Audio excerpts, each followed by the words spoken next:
Heyo everybody, Figure This Customs back with another action figure video. Today I will be doing my very first customizing tutorial. Today we're going to be making the ultimate customized kit bashed Thanos. So yeah, with the popularity of movies like Avengers Infinity War and Avengers Endgame at an all-time high, Thanos hype is also at an all-time high. So I wanted to take this time to make a perfect Marvel Legends comic book Thanos. We've been given some pretty good versions of the movie version of Thanos, which is pretty awesome, but I feel that most Marvel Legends collectors are just kind of left wanting for that perfect Marvel Legends comic-styled Thanos. This is, of course, the Walmart exclusive Thanos that came out last year or 2 years ago, and it is an excellent figure aesthetically. It has an excellent paint apps, and it has excellent molding and detail, even though it is just reused from the BAF a couple years back. This was released in just much more vibrant and classic colors, and a lot more people were pleased with it, including myself. I didn't have any interest in getting the BAF, but the colors on this guy were so good I couldn't pass him up. And for a BAF size figure, around 20 bucks, that's also a steal. Still, however, this thing lacks in areas of articulation and really just overall size. And so that's why I wanted to take this time to try and show you guys how you can upgrade your comic book Marvel Legends Thanos. So before we get into changing this guy up too much, let's just go ahead and see how he scales as he is right now. So I have two BAF-sized figures that I wanted to put him alongside just to see how he scales up right now. So here we have Kingpin, the Kingpin BAF, which is an excellent Build-A-Figure and of really good size and of practically the same size as Thanos. Is that a big deal? I don't think so. It's not too much of a problem. I think the scaling comes in a little bit more question when you bring in the recently released Hulk from the Marvel 80 Years 2-pack. Now, I don't necessarily have a problem with Kingpin being the same size. Kingpin is a pretty big character, but Hulk, as you can see, just sort of dwarfs Thanos. Thanos just looks puny in front of him.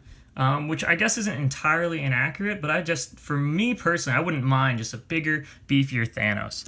And even if we look at it, I think, yeah, even Kingpin is a little bit taller. So I don't really mind them being the same size, but Kingpin being bigger than Thanos, that's a problem. So now we have an idea of how he scales right now. Let's see what kind of pieces we're going to be using to try and make him a little better. Alrighty, here we have all the things that you're going to need if you're going to follow along and try and make the perfect comic Marvel Legends Thanos.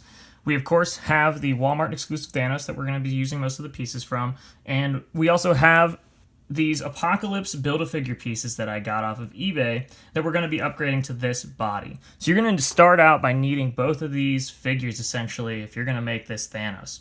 Some of the other things that we have here, you're going to need some Q-tips, and all of these you'll see exactly why we need them later on. You're going to need some needle nose pliers, an X-Acto knife, a push, or this is a file, or just something to help you push the pegs out in the legs. Some super glue. I prefer liquid. Some people use gel, some people use brushes, some people use whatever brand works best for you. You got to kind of experiment with it and find it. I love using liquid super glue. You're gonna need some nail polish remover or 100% acetone. Either one will do. And a hair dryer, though this can also be substituted with the boil and pop method, which I'll discuss later. But yeah, that's all the stuff that we're going to need to do it, so let's dig into it and see how it's done. So as you can see, I have the Apocalypse Build-A-Figure parts right in front of me, and what we're going to start by doing is just disassembling some of the unnecessary pieces from this body so that we can add the Thanos pieces on. So as you can see, this collar piece just pegs right into the neck here with these two little pegs right there. That pops right out. These right here are on hinges, but if you just kind of wiggle them back and forth, they pop right out. No problem, no damage to the figure.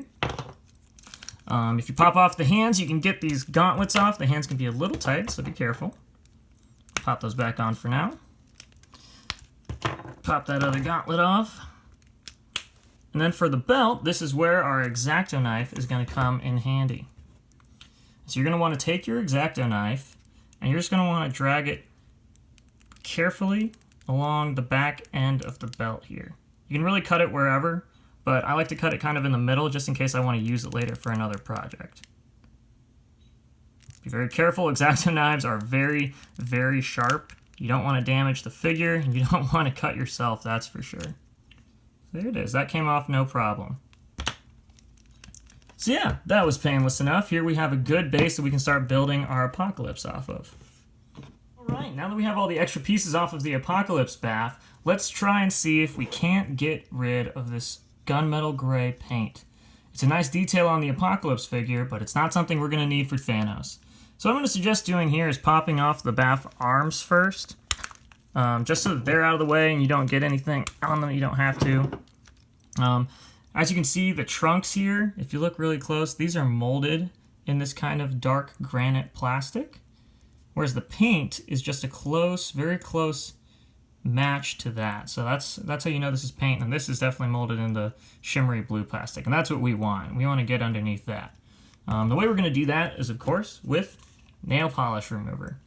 This stuff is awesome. When I figured out you could use acetone to remove paint on figures, it really changed my customizing style in that I could use different bodies that were already the same colors as figures that I wanted. So then that would mean I didn't have to paint so much as I had to remove paint. And that's as simple as this. You're going to take some Q-tips, and you're just going to dip those in your acetone, or your nail polish remover. Nice and saturated, like so. And then you're just going to rub it along where the paint is. As you can see, it's starting to come up there. Make sure you have a lot of Q-tips on hand, because as you can see, once they've removed a good deal of paint, they don't really do much else for you. But they got two ends, so we can go ahead and dip the other end in there. And keep on working at it. And it'll come off just no problem at all and does no damage to the plastic. Of course, if you're doing this to a different figure, you just want to make sure you're removing the paint that you want to remove and not parts that you want to keep. Since this is all molded in the blue plastic and that's what we want, we don't really have to be too worried about it. So yeah, I'm going to finish this up off camera, but I think you guys have a good idea of what it looks like, so we'll join me back whenever I have this done. Okay, we finished removing the gray paint from the Apocalypse bath. Let's look at that. All the gray paint that was on there is now gone, and it is on these 10.5 Q-tips. So yeah, it took a little bit of time, but it's definitely worth it, I think, for the clean aesthetic we're going for here. So we can go ahead and pop those bath arms back on, and we are one step closer to reaching our perfect Thanos. So, taking a break from our Apocalypse bath for a minute, we're going to take a look at our Thanos, and we're just going to start removing some of the parts we're going to use from him. So we're going to pop the head off. That pops off no problem. The shoulder pauldron here is on two pegs right in there that you can see. Set that off to the side. The hands, similar to Apocalypse, are removable. The gauntlets slide right up. Do that to both sides. Oh, alrighty. And then, similar to what we did with Apocalypse, we're going to use our trusty-dusty X-Acto knife to remove the belt. And again, we're going to want to cut right in the middle, because we are going to use this again. We're going to be putting it on the Apocalypse figure. So again, cut very carefully down along the middle of the belt.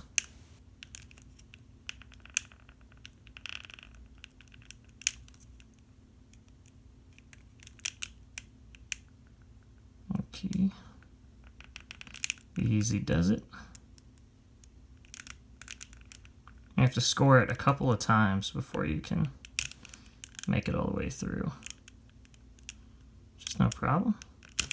There we go. That belt comes right off. There we go. All right, now for the next step, what we're gonna do is we're gonna use a little trick, the old heat and pop method, to remove these legs from the knees down and swap them with Apocalypse's legs from the knees down, so we can have these boots on this figure. Before we heat anything up and try popping anything off, let's take a closer look at the joints we're dealing with here. So if you look at both of the figures, it looks as though they have similar sized hinges right here, which is going to be great. So hopefully we'll be able to just take these hinges out and insert them into there.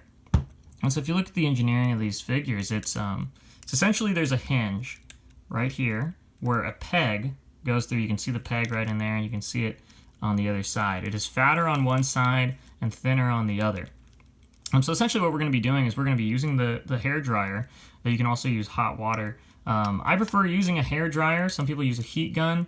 Either one will do. It just allows you to focus the heat a lot more, that you don't have to worry about boiling water or getting it wet or anything or drying it off. I think it's a lot more convenient though. If you don't have a hair dryer or a heat gun, you can definitely boil some hot water and then submerge whichever part of the figure you're hoping to soften up in order to remove the pieces. That works just as good. It's a slightly more of a hassle in my opinion, but it can work and you can do it. So if you don't have a hair dryer, you're not doomed. You can definitely do it. We're going to be using a hair dryer today, and we're essentially going to be focusing the heat right here on these parts of the joints, because the parts that we need to heat up to make the plastic soft and rubbery are these side pieces right here.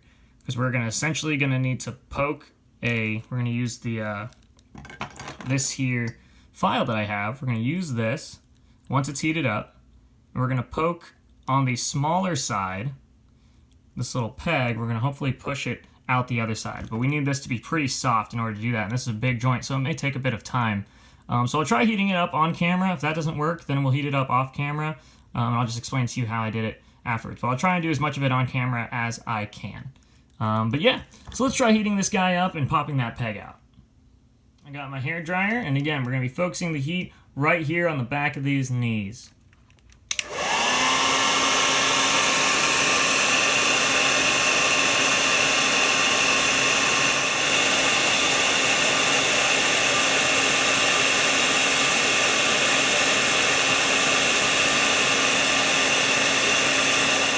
So I was able to remove these legs from the knee down.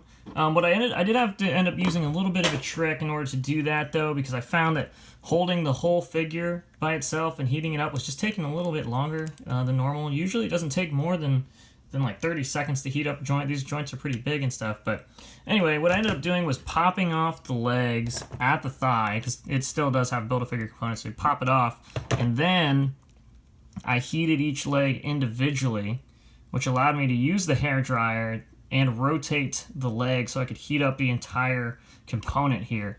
I'll demonstrate how I'll do it the same way on the Apocalypse bath, and I'll show it on camera. But essentially what that allows is just you to heat up the entire thing rather than just heating up the back of it. And with a better distribution, it just gets softer faster, and so then I was able to remove it. And again, to remove the pegs, these are the pegs right here. These were inserted into the leg like so. Just pretend that's all the way in.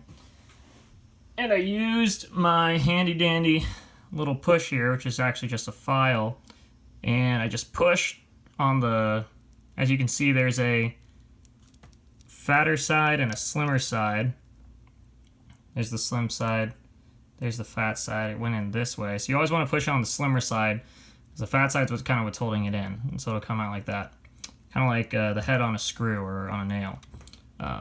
So yeah, essentially I heated it up, and then I was able to push this file in there and pop that out like so.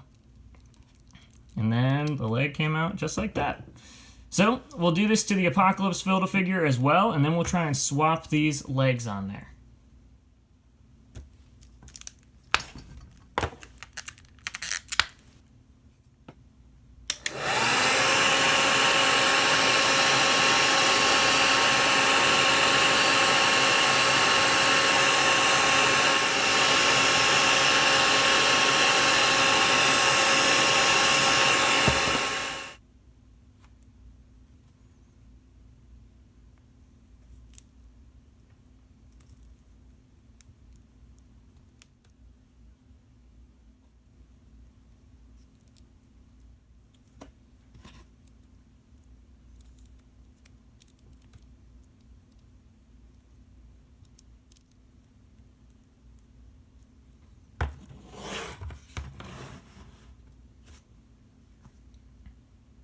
So now that process is behind us. I apologize for not being able to do it all on camera, but this leg was just giving me a hard time. It was harder to get the peg out, it was harder to get the peg back in. I don't know what it was, so I had to do it off camera, but essentially it was exactly as I explained it. You heat up around the base of the joint where you're trying to remove. You pop the peg out with something straight, like a small screwdriver or a push or a file, something like that. and then you simply slide the leg back into the groove, the new part that you want, and then you push the pin back in. Now, usually that's what I use either vices or the needle nose pliers for, to sort of just pinch the pins back into the leg. In this case, I didn't actually need to do that, which was really nice. I was able to just push them in, and the leg was still rubbery enough that it just slid right back into place.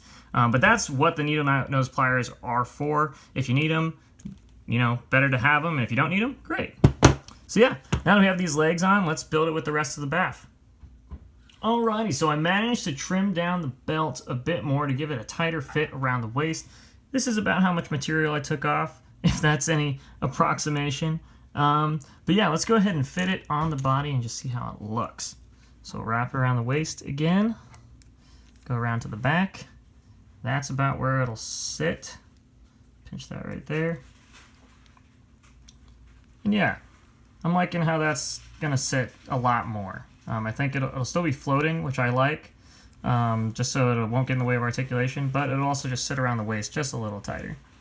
So yeah, the way we're going to do this is simply we're going to put a line of super glue right here along the edge, and then press these two together so that they fuse into one. So yeah, let's get out our trusty super glue right here. Very carefully, because it is liquid. I know some people like using the brush because you can kind of control where you're putting it. I like the liquid because even though it's dangerous and runny, if you know how to use it just right, it's your pal, it's your buddy. So let's just press those together like so. And you're going to want to hold this just for about 20 seconds or so, maybe even a little shorter, just enough so that it sticks. Does that feel pretty good? Yeah, once it lets you let go. I like to take a little bit of tissue or so, wipe up the excess, if there is any. That's looking good. Yeah, I like how that looks. I like how that sits. That's awesome. So cool. Let's move on to the only other technical part of this custom. It'll be getting this pauldron on. So if you remember to the beginning of the video, the pauldron you see has these two little pegs, and that is how it sat on the previous figure. The pegs just kind of sat right in there, and they held in pretty tightly. It wouldn't fall off or anything, but you could unpeg it if it was getting in the way of articulation, just so you could raise his arm up, and that was nice. You know, I kind of like the peg system. I've seen some people use magnets. I've seen some people just glue it on. I don't think we're going to do that. We're going to try to reuse these pegs if we can, because the Apocalypse Build-A-Figure did have pegs in the neck right here for his little neck guard piece. But we're going to see if we can't use these pegs and try and reposition them on this pauldron so that it'll sit correctly and peg into those neck pegs right there. The way we're going to do that, of course, is with an X-Acto knife and with some super glue. So yeah, we're just going to use the X-Acto knife, and we're just going to try and cut these pegs off as close as we can. I'm going to do this off camera because I want to make sure that it's exact, but we're just going to cut as close as we can to the pauldron so as to save most of the peg. So yeah, I'll take this off camera and see if I can do that. Alrighty, Operation Cutaway was a success. I think I was able to cut the pegs off real close to the pauldron, which is exactly what I wanted. Here are the two little pegs we have right here. You're going to see that they have a slight incline to them right along the cut, because that's how they sat in the pauldron. And I think that's what we wanted to preserve, so that if we try and glue it in anywhere else, we can just line it up properly with the incline of the pauldron. Because if we just pegged them in straight, I don't know if they would sit correctly or go into the shoulders correctly. So we wanted to cut that as close as we could, and it looks like we did that. So yeah, let's see if we can't we're gonna put a dab of super glue. I don't know, we could do this one of two ways. We could just try and eyeball it, dab of super glue, and then stick it to the pauldron. Or what I think I'm gonna do is I'm just gonna rest these in these neck pegs right like that, yeah? Okay, so we're just gonna have to rotate those around. And yeah. So it seems if we just super glue that right there, that'll sit on there pretty well, I think. So what we're gonna do is now that those are sitting in there, we're just gonna take our super glue, get the tiniest little dot of super glue, dot number 2, looking good. The pauldron is centered.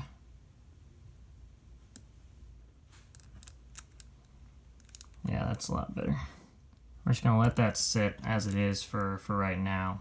I don't want to mess with it too much because just want to let it give the chance for the super glue to bond. But I think it's looking great. Now it's all that's left really is to pop the rest of the pieces on and see how the final product looks. All right, let's bring it home. Let's just put on these other Thanos parts and see how our final product looks. So we're gonna take the left gauntlet, slide that on, right gauntlet, slide that on. Got a right fist, I'll pop in, thank you. Got the left hand, there we go. And we can pop that head on. Alrighty, so we have essentially finished our perfect comic book Marvel Legends Thanos, but there's just one thing I think that is bothering me about this guy, and I think the head is sitting a little low. Looks a little stumpy to me. It may look fine to you all, but let me just pop the head off, and I'm just gonna rest it on the ball peg there. And I think that just fills out the proportions a lot better. So yeah, kind of impromptu. We're gonna do a little head modification, I think, to Thanos here, and we'll do it to both heads, both Happy Thanos and Grumpy Thanos, just so we can have truly the perfect Marvel Legends comic Thanos. So in order to make this head sit the way we want it, right now it's just sitting on the ball peg, the way we can get it to fit on there, fit snugly, and just stay on is to use hot glue. As you can see, the socket for this is actually pretty deep, and I think that's what's making the head sit lower than I want it to on the figure. So what we're going to try to do is we're going to try and put a ring of hot glue around the edge here, on the edge of this socket, to try and widen it up and try and make the head sit right where we want it. And it'll fit snugly on the ball joint. So using the hot glue gun, again, what you want to do is you just want to squeeze out a little bit of hot glue at a time and just line the edge of this socket here. So let's try this.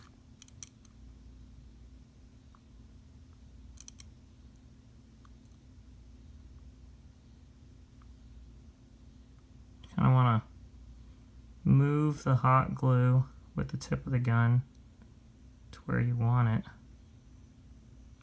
And whatever excess, we can cut off or remove later, so don't worry too much about it.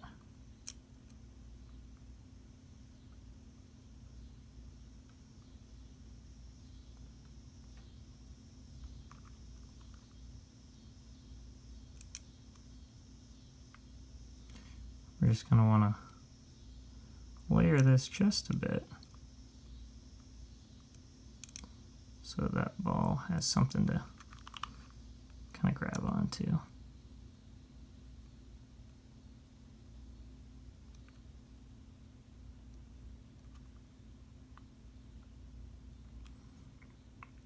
Okay, you see that? That doesn't look too bad, I don't think.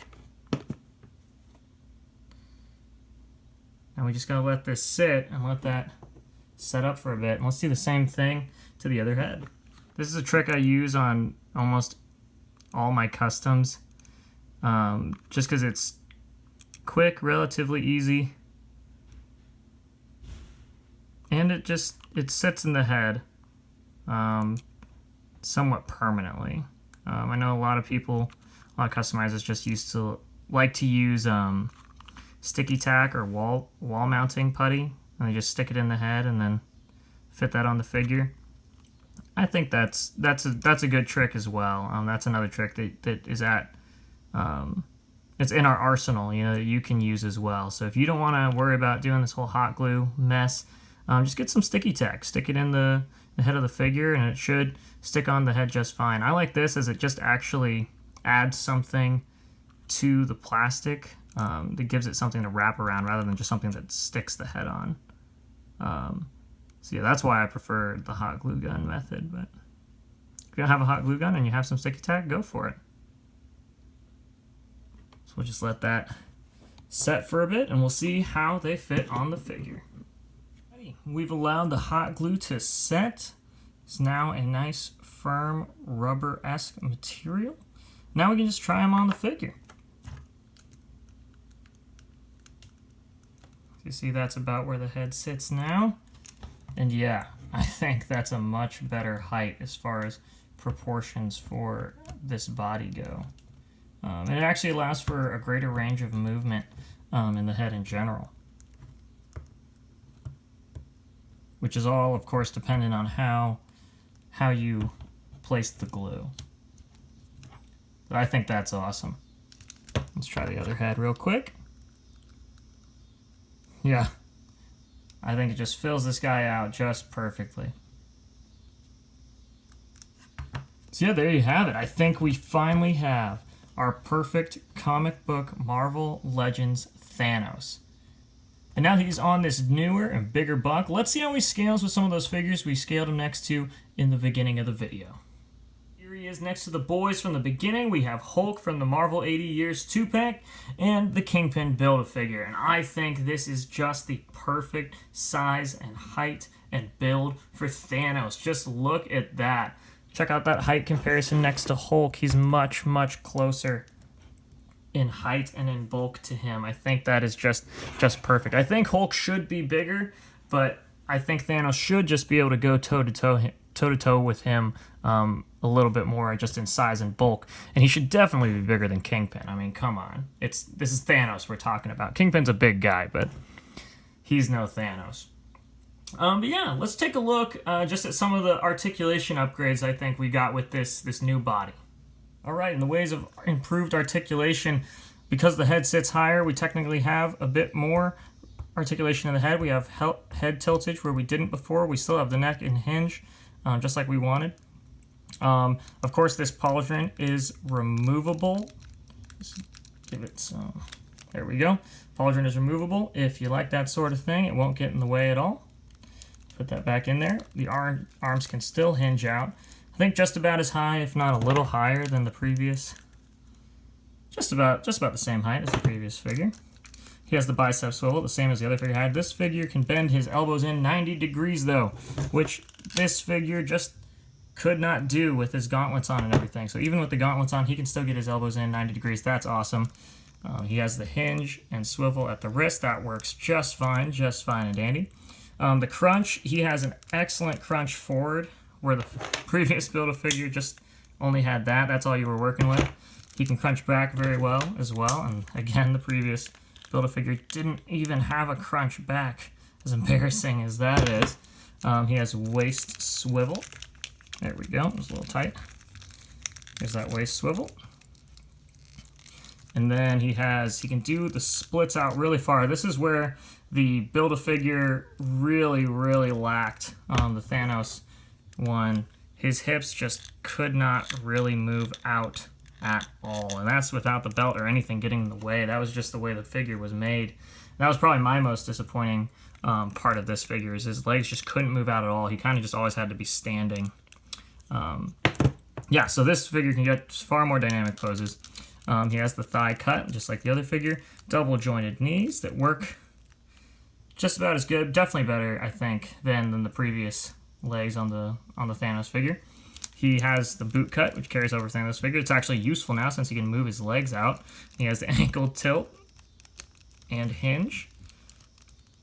So yeah, I think this guy has only improved by putting him on the Apocalypse body and just some of the modifications we've made to him today as far as height and aesthetic and appeal.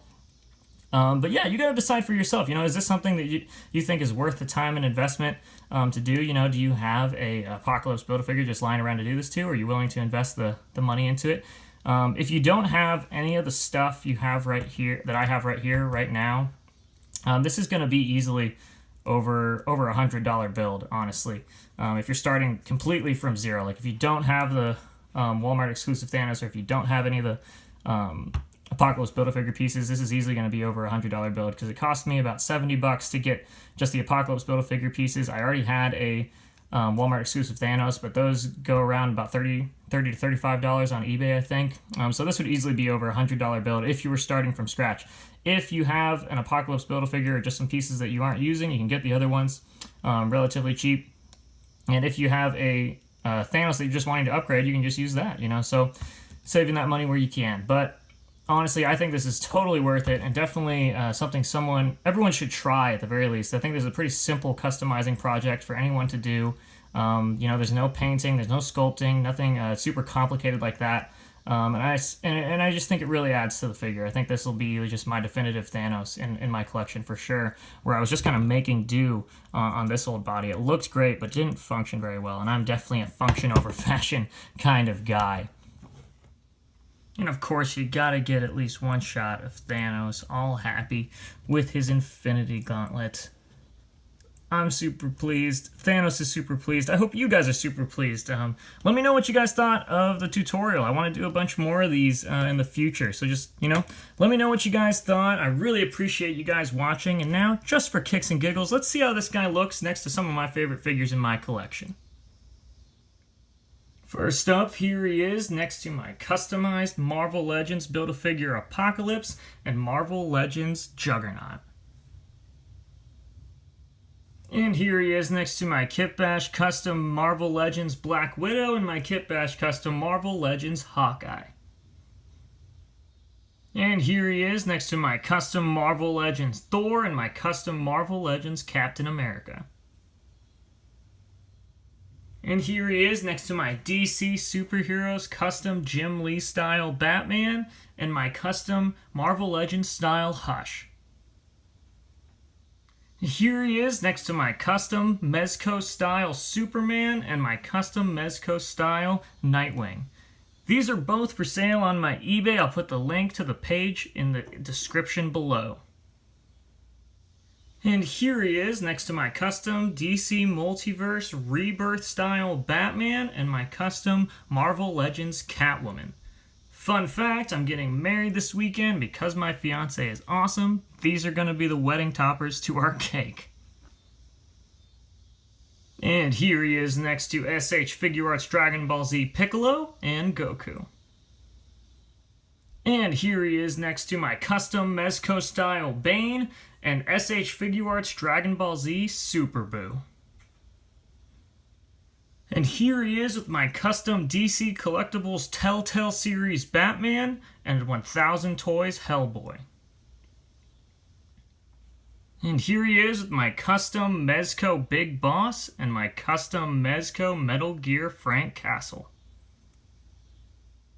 And here he is next to your standard 6-inch Marvel Legends Bucky Cap figure, Shocker, my favorite Spider-Man villain of all time and whom all my friends call Pineapple Man. Alright, that's it as far as scaling goes. If you ever want to see reviews of any of the stuff that I show in my scaling sections, just let me know in the comments below. I really do want to keep doing tutorials like this, but also reviews of custom figures either that I'm working on or ones that I've already done. So yeah, let me know in the comments below if you'd like to see reviews of any of the figures you see featured in any of my videos. I'd love to do those kind of things, you know, because I love to be a man of the people. Alright, so there you have it, folks. Here we have in front of us our perfect Marvel Legends comic book Thanos. I really think this is absolutely worth the time and investment to do this, depending on just, you know, what you like out of your figures. If you just like a clean aesthetic, then I think you'll be pretty pleased with the Marvel Legends Walmart exclusive Thanos. You know, it had a great aesthetic, has just awesome paint apps and just an awesome futuristic look to it. In the areas of articulation and just size, however, I don't think it can stand even close to this upgrade here. So, it depends on what you like out of your figures. If you like dynamic articulation, then this is something you just gotta do. Because when you have a Thanos who just has the leg articulation that he can stand on top of the Hulk, it's awesome. So yeah, thanks for joining me today, guys. I'm really glad I was able to shoot this tutorial video. Again, I really want to do some more things like this in the future. So if you like things like this, like customizing, like action figures, anything like that at all, hit like, hit subscribe, and check me out on Instagram at FigureThisCustoms. I post all my custom work there. I have a raffle going on right now to see who can win this custom Orson Randall Iron Fist, so head over and check that out if you want. I'm also on eBay. I'll leave a link for that in the description below just for figures that I'm selling. Usually it's custom work. But yeah, again, I really appreciate you guys tuning in. I love you guys. God bless you. And as always, go be yourselves.